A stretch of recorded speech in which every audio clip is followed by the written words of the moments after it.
بسم الله الرحمن الرحيم. اللهم صل على سيدنا محمد. اهلا بيكم يا احلى اخوات واحلى متابعين. في الفيديو ده ان شاء الله هنعمل الفراخ بدبس الرمان. يلا بينا اقول لكم على المقادير وتشوفوا الطريقه معايا. دي فرخه كبيره قطعتها قطع صغيره بالشكل ده كده، ومعايا هنا التوابل عباره عن معلقه صغيره فلفل اسمر، معلقه صغيره 7 بهارات، معلقه صغيره ملح، معلقه كبيره توم باودر، ومعلقة صغيرة جنزبيل، ومكعب من مرقة الدجاج. وبقية المكونات 3 معالق كبار عصير ليمون، ربع كوباية من الخل. وهنضيف طبعا المكون الأساسي في وصفتنا النهاردة دبس الرمان. يلا بينا نبدأ على بركة الله.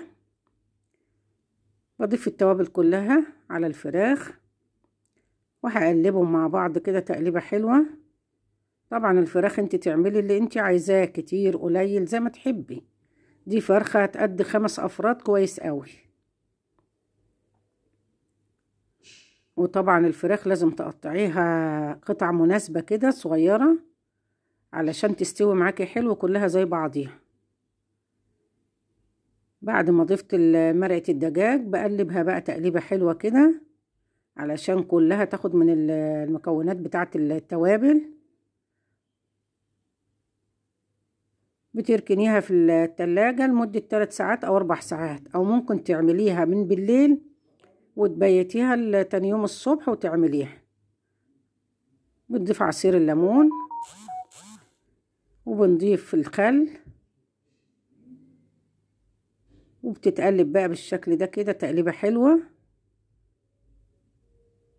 وهنشيلها في التلاجة لمدة 4 ساعات ونبدأ نعملها، وهتشوفوها معايا واحنا بنسويها. برصها في الصينية بالشكل ده كده. طبعا انا ضفت معلقة كبيرة من السمن ورصيت الفراخ وضفت عليها التتبيلة بتاعتها اللي هي كانت موجودة فيها علشان تستوي بيها، وبتتحمر من ناحية دي ومن ناحية. بعد ما اتحمرت من ناحيتين بالشكل ده كده هضيف بقى معلقتين كبار من دبس الرمان. عايزة اقول لكم ريحتها تحفة وطعمها احلى.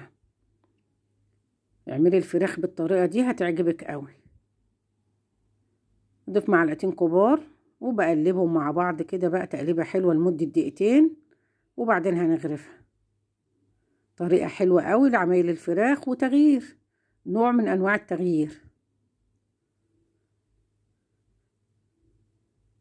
تعملي جنبها بقى رز بالخلطة وحبة سلطة، او رز بالكركم والكاري، او مكرونة محمرة وجنبها سلطة زي ما تحبي كده. خلاص هنغرفها وتشوفها معايا في طبق التقديم.